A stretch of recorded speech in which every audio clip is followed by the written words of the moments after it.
Hello friends, I am C वर्धमानगा। Please ध्यान से सुनना, ये वीडियो एंड तक सुनना और फ्रेंड्स को शेयर करना। सर, कुछ ऐसी कॉमन मिस्टेक्स हैं जो स्टूडेंट्स कर रहे हैं। मैंने बहुत सारे लोगों के मैसेजेस में उनको समझाया कि ये मत करो, ये मत करो। तो एक स्टूडेंट ने बोला, सर एक वीडियो बना के एक्सप्लेन कर दो कि क्या करना है, क्या नहीं करना है, क्योंकि लास्ट के कुछ डेज बचे। उसके बाद आप अकाउंट्स की प्रिपरेशंस पे चल जाओगे और फिर आपके एग्जाम्स। तो कुछ मिस्टेक्स है जो मेरे को लगता है स्टूडेंट को नहीं करना है। मैंने कुछ नोट डाउन करा है, कुछ मैं आपको बताते जाऊंगा कि क्या क्या करना है। तो इसीलिए वीडियो एंड तक सुनना। कुछ भी छोड़े आपका लॉस, टोटल आपका लॉस। तो इसीलिए ध्यान से सुनो, बहुत इंपॉर्टेंट बातें मैं आपके साथ करने वाला हूं। मैंने 5 मेजर बातें करी सर। इन 5 मेजर बातों में आपकी मिस्टेक्स कवर हो जाएगी, तो आप ध्यान से सुनो और आराम से सुनो। सबसे पहली मिस्टेक है इग्नोरिंग आईसीआई मटेरियल। ये एक सबसे बड़ी गलती है जो स्टूडेंट कर रहा है। स्टूडेंट क्या कर रहा है, मैं आपको एक छोटा सा एग्जांपल देता हूं, बहुत छोटा सा एग्जांपल देता हूं। ठीक है, आप लोगों ने शायद सुना होगा या ना भी सुना होगा, तो आज सुन लो। सर, इंस्टीट्यूट ने ना केस सिनेरियोज निकाले हुए हैं प्लस एमसीक्यू निकाले हुए हैं। पता है, मे वाले स्टूडेंट्स को बहुत दिक्कत आई थी, केस सिनेरियोज और एमसीक्यूज में ट्रिकी लगे थे, ट्रिकी।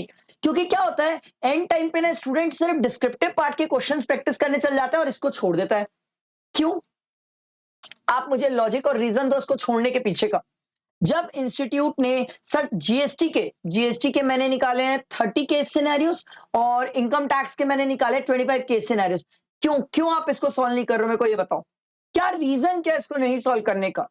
सर, या तो आप एक्स्ट्रा ब्रिलियंट टैलेंटेड अपने आप को मान के चलो तो अलग मैटर है सर। मैंने सर इनकम टैक्स और जीएसटी के टॉप 100 एमसीक्यूज निकाले हैं सर। क्यों नहीं देख रहे हो उसे? इसे सॉल्व कर। मत देखो वीडियो, खुद तो सॉल्व करो भाई। क्यों आईसीआई मटेरियल्स को इग्नोर कर रहे हो? नहीं करना है, ये नहीं करना है। प्लस सर, मई या फिर सितंबर सर आरटीपीज है। अरे चलो, एमटीपी नहीं करने का टाइम है, मत करो। मत करो, आपको ये सब भी सॉल्व करके नहीं करना है, पूरा पेन पेपर में मत करो। अरे देख के तो जाओ, करके तो जाओ, कैलसी में तो करके जाओ। सर, आरटीपीज में नए क्वेश्चंस होते हैं। एमटीपीज टाइम है तो एमटीपी भी देखो। अगर लग रहा है सर कि एमटीपी के लिए थोड़ा सा टाइम शॉर्ट हो जाएंगे, तो आरटीपीज तो देख के जाओ। आप आईसीआई मटेरियल्स को इग्नोर कर देते हो। फिर पूछते हो सर सितंबर, पिछली बार सितंबर वाले स्टूडेंट पूछे थे, अरे सर अमेंडमेंट कहां से आया? अरे मेरे भाई, अमेंडमेंट देखा था मई वाला? नहीं देखा था सर, क्यों? अरे मैं तो सितंबर वाला था, मैं सितंबर वाला देखूंगा। वाह वाह गुरुजी वाह। तो आप सितंबर और मई का अमेंडमेंट देखो आरटीपी से। अमेंडमेंट की स्पेसिफिक वीडियो डाला है मैंने, वीडियो जो सितंबर के लिए आई है। अरे वो बॉडी कॉर्पोरेट वाला अमेंडमेंट वहीं पर है, जीएसटी का। क्यों नहीं देख रहे हो, मेरे को बताओ। क्यों क्यों इग्नोर किया जा रहा है सर? ये छोटी छोटी चीजें, पता है आपको, ये ना छोटी जो चीजें बता रहा हूं ना, ये पेपर में बड़ी हो जाती है। क्योंकि एमसीक्यू और केस सिनेरियो हो जाता है 30 मार्क्स का, और सर ये अमेंडमेंट से आ जाता है 15 से 20 मार्क्स का। ये तो 50 मार्क्स यही आपके हो जाते हैं सर। फिर आप बोलते हो पेपर बिगड़ गया सर। बहुत बड़ी मिस्टेक्स है जो स्टूडेंट्स कर रहे हैं, बहुत बड़ी मिस्टेक्स। पता नहीं क्यों स्टूडेंट इग्नोर कर रहे हैं। First, second, poor time management. अरे भाई, आप मेरे को एक बात बताओ, अभी स्टूडेंट कैसे कर रहा है मैं आपको बता रहा हूं, और ये स्टूडेंट की जानबूझ के इंटेंशन नहीं है, अनइंटेंशनली ये चीज कर रहा है। अकाउंट्स पढ़ रहे हैं, अकाउंट्स पढ़ते पढ़ते उसको याद है, अरे भाई लॉ में वो वाला टॉपिक तो मेरे को नहीं आता, अरे भाई वो भी देख लेता हूं। अकाउंट्स बीच में छोड़ा, जो पढ़ रहा था उसको छोड़ा, भाई चले लॉ में। लॉ का वो टॉपिक उठा के पढ़े, कॉन्फिडेंस लगा, अच्छा लगा भाई, आता है आता है आता है, याद आ गया याद आ गया याद आ गया। अब लॉ पढ़ते पढ़ते अचानक से याद है, अरे भाई टैक्स में तो अमेंडमेंट था, वो कैपिटल गेन, बॉडी कॉर्पोरेट, ये वो। भाई एक बार देख लेता हूँ, एक नजर मार, उसको उठा के देखना चालू किया। जब तक वहां तक पहुंचा, अकाउंट्स में क्या पढ़ रहा था हो गया। ये क्या है? ये आप लोग क्या कर रहे हो, मेरे को ये बताओ। एक टाइम पे एक सब्जेक्ट उठाओ, उसी को प्रॉपर तरीके से कंप्लीट करो, जो आपने टारगेट सेट किया, जो आपने सोचा था पढ़ने का उसको पढ़ो, और उसके बाद दूसरे में मूव करो। सर एक बात याद रखना, आप नहीं, पूरी दुनिया के हर स्टूडेंट के साथ अभी बुक बंद करने के बाद लगता है कुछ आता ही नहीं है। बुक बंद करने के बाद लगता है कुछ आता ही नहीं है। बुक खोलो, टॉपिक देखो तो याद आ जाता है। आप नहीं, पूरी दुनिया के साथ हो रहा है, सबके साथ हो रहा है। ये क्यों हो रहा है पता है? क्योंकि हम अपने आप को हड़बड़ा रहे हैं, जबरदस्ती प्रेशराइज कर रहे हैं हर जगह से। ये भी कर लेते, वो भी कर लेते, ये कर लेते, वो कर लेते, इसीलिए ये हो रहा है। नहीं करना है ये सब, नहीं करना है। रोको अपने आप को यार, रोको। देखो, एक चीज मैं आपको बताता हूं, एक लास्ट लाइन लिखी है मैंने, और ये लास्ट वाली लाइन बड़ी बवाल है। Too much analysis lead to paralysis. किसी भी चीज की अति करने जाओगे ना तो जो आता है उसकी भी बैंड बजा के आ जाओगे। मत करो ऐसा, मत करो। सर 100% सिलेबस कवर करके भी लोग फेल हुए और 80% सिलेबस करके भी लोग पास हुए। इंपॉर्टेंट ये नहीं है, यहां की शांति चाहिए। करो, पढ़ाई करो, जितना पढ़ सकते हो पढ़ो। नहीं पढ़ने से ही डिप्रेशन आता है, नहीं कुछ करने से ही डिप्रेशन आता है। पर इसका मतलब ये नहीं कि सब कुछ करने के लिए दौड़ जाएंगे। नहीं भाई, टाइम कम है हमारे पास, सब कुछ करने के लिए तो आप नहीं दौड़ पाओगे। ये तो मेरे से क्रिस्टल क्लियर लिखवा लो, सब कुछ करने के लिए तो नहीं दौड़ पाओगे। तो सर हम करें तो करें क्या, सब कुछ तो नहीं हो पाएगा। मेरे भाई, इंपॉर्टेंट टॉपिक्स का रिविजन कर लें। जब पहली बार पढ़ा होगा तो समझ आएगा कि भाई ये टॉपिक आखिरी में एक बार और देखना पड़ जाएगा। Important topics, ABC analysis, sir ये सब की तो वीडियो मैंने दी है सर। आप उससे डिसाइड कर लो कि मुझे किन चैप्टर्स में दिक्कत आ रही है और सर के हिसाब से ये एबीसी एनालिसिस में कौन सा इंपॉर्टेंट है, उसको देखो, उसको करो, समझो। देखो, अगर कोई स्टूडेंट सीए इंटर में टैक्सेशन सब्जेक्ट में, चाहे जीएसटी का रिटर्न चैप्टर हो चाहे इनकम टैक्स का, अगर रिटर्न चैप्टर में बैठ के अगर 3-3 घंटा दे रहे हैं ना भाई, प्रणाम है मेरा दूर से आपको। समझो ना कि कौन सा इंपॉर्टेंट है, एबीसी एनालिसिस में किसका वेटेज ज्यादा होता है। उस चैप्टर के जिन टॉपिक्स में दिक्कत आ रही है उसको रिवाइज कर लो।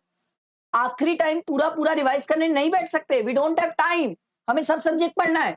तो वो रिवाइज करो जहां फंसते हो, जिसके क्वेश्चन बनाने में दिक्कत आती है, जहां प्रोविजंस भूल रहे हो, वो बस देखो। पूरा पूरा मत देखने जाओ। क्या होता है, बुक खोल के बैठते हो आप लोग, पूरा देखना स्टार्ट कर देते हो। अरे नहीं हो पाएगा पूरा देखोगे तो, फिर छूटेगा कुछ ना कुछ यार। समझो मेरी बात, टाइम शॉर्ट है हम। और मैंने स्टूडेंट को हाथ जोड़ के रिक्वेस्ट करी थी कि प्लीज प्लीज ये करो, प्लीज ये करो। पता है, आप किसी भी एक्टर को जाके देख लो, कोई ऐसा एक्टर तोपचंद नहीं है जो ये बोलेगा कि मूवी की शूटिंग से पहले मैंने रिहर्सल नहीं की। आप लोग बोलते हो अपन भगवान, अपने को रिहर्सल की जरूरत ही नहीं है, जाके सीधा पेपर लिख देंगे, एकदम टैलेंटेड है, हड़बड़ाएंगे नहीं, वहां जाके पेपर को देख के डरेंगे नहीं, टेंशन होगा नहीं, अपन को दिमाग में सब चीजें रहेगी, अपन को क्रिस्टल क्लियर रहेगा किसके बाद क्या अटेंड करना है, सब चीजें रहेगी सर, अपन टैलेंटेड। क्या कर रहे हो आप लोग, मेरे को आप ये बताओ, ये क्या है, आप लोग बताओ मेरे को ये क्या है। मुझे दिक्कत नहीं, आपको यही करना है करो, करो। पर मैं तो, जितने स्टूडेंट मेरी आज ये वीडियो देख रहे हैं या जो स्टूडेंट जो मेरे साथ कनेक्टेड है या जो है, उनको तो ये कसम खानी होगी सर कि मैं एक एक बार रिहर्सल करके जाऊंगा टेक्स्ट के पेपर का। 1.5 डेज में मैं कितना पढ़ पा रहा हूं, जिसमें मैं वीडियोस खोल खोल के नहीं पढ़ूंगा, अपना बुक उठाऊंगा और पढ़ूंगा सर। 1.5 डेज में मैं कितना पढ़ पा रहा हूं, कवर कर पा रहा हूं, क्या क्या कवर कर पा रहा हूं, क्या नहीं कर पा रहा हूं, कहां लैग कर गया, क्यों मुझे ज्यादा टाइम लग गया, कहां दिक्कत आई। ये तो कोई भी स्टूडेंट ये करके जाएगा। ये करके जाओ, रिहर्सल करके जाना है सर, बिल्कुल करके जाना है।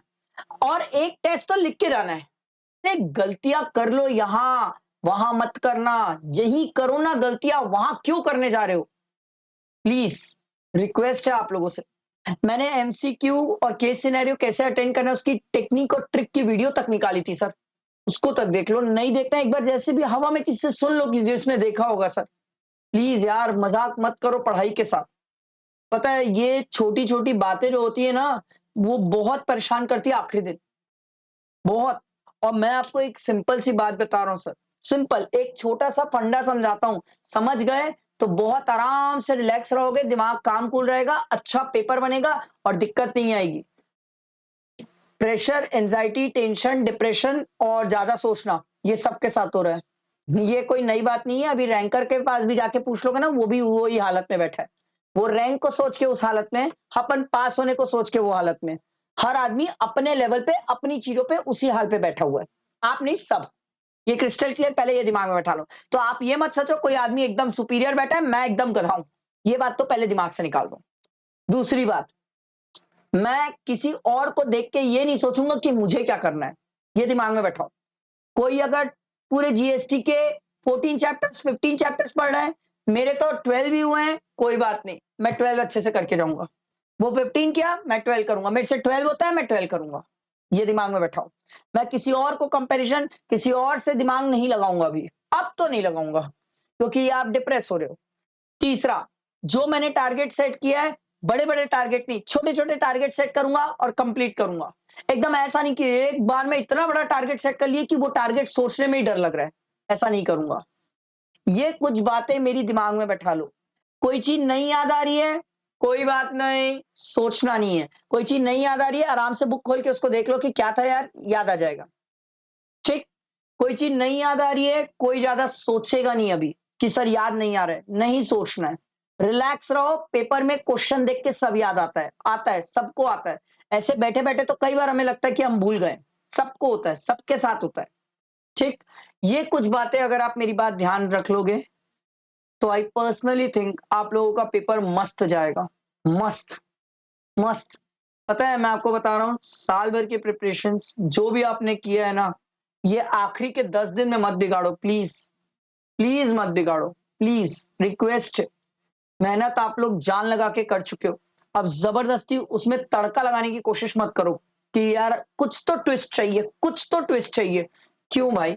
जब सिंपल अभी तक चली ना जिंदगी, पढ़ के चली ना, अभी भी सिंपल पढ़ के ही निकाल दे। ठीक है? मत सोच भाई, मत ट्विस्ट करने की कोशिश कर। आई होप मेरी बात समझ आ रही होगी। इस वीडियो को जितना हो सके लाइक करके फ्रेंड्स को शेयर करना। आप भी जानते हो ये बहुत काम की बातें थी, मैंने कुछ भी बकवास नहीं किया। कुछ भी बकवास नहीं किया है। और एक बात मैं आप लोगों को 100% मतलब मुझसे लिखवा लो, कहीं लिखवा लो स्टैम्प पेपर में, क्योंकि जितने स्टूडेंट जो मुझसे कनेक्टेड है ना, उनको पता है वर्धमान सर रिप्लाई करेंगे। मेरे को पता नहीं बाकी कौन टीचर आप जहां से क्लासेस लिए वो रिप्लाई करते हैं नहीं करते, मुझे नहीं पता। नंबर दे के रिप्लाई करते हैं नहीं करते हैं नहीं पता, बट वर्धमान सर रिप्लाई करते हैं, मतलब करते हैं और करेंगे। आपको मैं एग्जाम वाले दिन भी रिप्लाई करूंगा, चाहे आप मेरे स्टूडेंट हो ना हो, मुझे इससे कोई फर्क नहीं पड़ता। कोई फर्क नहीं पड़ता, आप स्टूडेंट हो ना, काफी है। मैं रिप्लाई करूंगा। तो ये मेरा वादा है, पर सिर्फ अकेले मेरे जंग लड़ने से कुछ नहीं होगा। हम दोनों को जंग लड़ना है और बहुत नॉर्मल रिलैक्स रहना है। बहुत नॉर्मल रिलैक्स रहना है। कोई चीज पे एकदम हावी नहीं होने देना अपने ऊपर। जितना हो पा रहा है करो, जो नहीं हो पा रहा है छोड़ दो। मत इधर उधर ज्यादा घुसने की कोशिश करो। ठीक है? और अभी तक जिन मटेरियल से प्रैक्टिस किए हो, पढ़े हो, उनसे अच्छे से और प्रैक्टिस कर लो, एफर्ट दे दो। अब एग्जाम के एक दिन पहले कोई भी स्टूडेंट एग्जाम के एक दिन पहले अचानक से नए नए मटेरियल्स मत देखना। कंफ्यूज हो जाओगे, हड़बड़ा जाओगे। ये मेरी रिक्वेस्ट है आपसे। ठीक। तो आई होप मैंने सब बातें शेयर की, सब बातें आपको समझाई। मेरी बातें अगर समझ आई होगी और इन बातों को अगर आप फॉलो करोगे, definitely it will help you lot. मेरा नंबर बहुत सारे स्टूडेंट्स के पास है, मैंने वैसे भी शेयर किया है, टेलीग्राम डिस्क्रिप्शन सब जगह नंबर शेयर है मेरा। आप कहीं से भी मुझे कॉन्टैक्ट कर सकते हो। थोड़ा पेशेंस रखना, मेरी क्लासेस होती है तो मैं रिप्लाई जरूर करूंगा, बट थोड़ा आगे पीछे। बट प्लीज अच्छे से पढ़ो, सबके अच्छे पेपर्स जाएंगे। Don't worry, B relaxed. ठीक है? चलो, थैंक यू।